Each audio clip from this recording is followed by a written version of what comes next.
Hi everyone, we are back in the workshop and it's Yugo time. So we're working on the Red Yugo GL.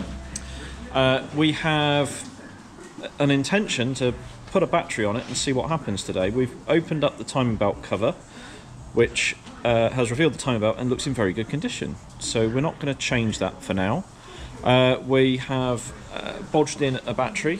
The old one that came out was dated 1995 and was showing 1.24 volts, so we thought we'd better not use that one. We've got some power connected now, and we're going to go and check out some things electrically and see how it goes. Catch up with you in a minute. So here we are inside now. Let's see what happens now the battery's connected. So stage 1, we've got a battery light. Stage 2, and we have lots of other lights, which is great. So we're in pretty good shape on that front at the moment, which means that there's probably nothing wrong with the fuse box, although I do have a spare because they're notoriously problematic.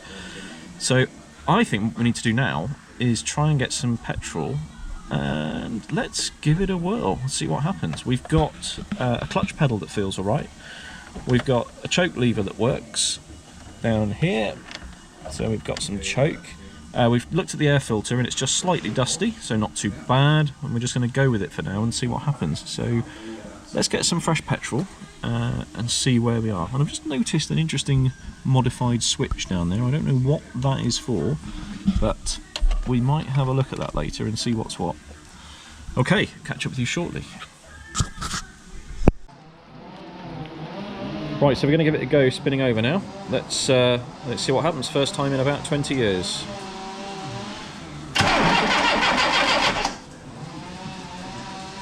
Well, the good news is nothing's broken so far.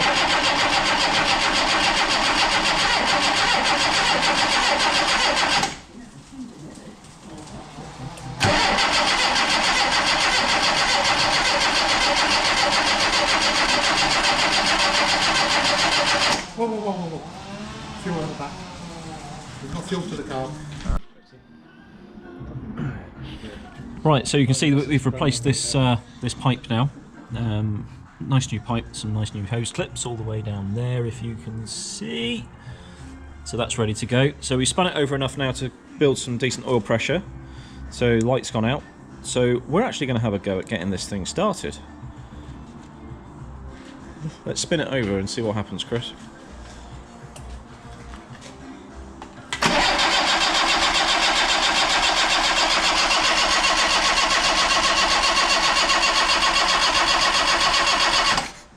Okay, nothing so far, so I think what we'll do is we'll pop the plugs out and just check the condition of them and then give it another go. You just checking the condition of that king lead? Yeah. It's alright. Yeah, still solid. Yep. Good stuff. So we've replaced the spark plugs because we had a new set anyway. We've got a healthy spark as well, we've checked that. So we're going to just give it another go and see what happens now we've got this new fuel line on. And there we go. First time in 20 years it's run. And it sounds fantastic. Well done, little Yugo. Let's go and have a look at the exhaust end and see what it's looking like there. Quick look at the dash first. We've obviously got some lights and things on in there, but nothing too worrying. And at this end we have, well, just a bit of condensation by the looks of it. Nothing much at all. We will open the other door. It's running a little bit rich, but then we've got a manual choke, so that's easily controlled. But there we go. Yugo Sana GL running. This is a really big step forward. Go back round the front. Certainly no obvious leaks, and blimey, that does sound quite refined. I'm very surprised.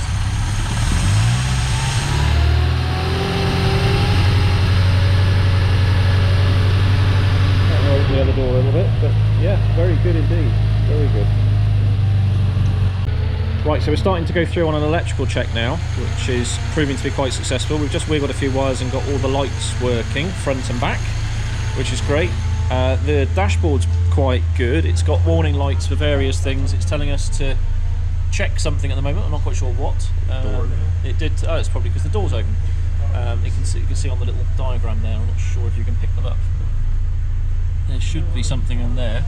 Well, that tells you. So we had a warning light. The worst warning light we had was for low washer fluid, which is really quite a positive thing. The car's now got some decent fuel running through it. We put some Esso Momentum 97 in, and it's coming through quite well. Oh, another test just done there. Reverse lights come on, which is great. Yeah, we're just going to continue working around the car now and just keep going with what's on. We want it to come up to temperature, and then make sure that we've got the electric fan working, and make sure that there's no more leaks on the radiator, which at the moment there are none. You might be able to see Neil there just measuring the temperature on the hoses. So we're getting up to temperature now. We're about 70-80 degrees. So we'll continue to keep going.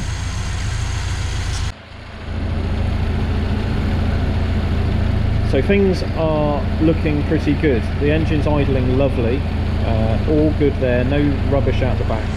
We've done most of the electrical testing now. We've proven that the engine's now up to temperature and the electric fan is kicking in. The radiator seems to be holding absolutely fine with no leaks, which is great news.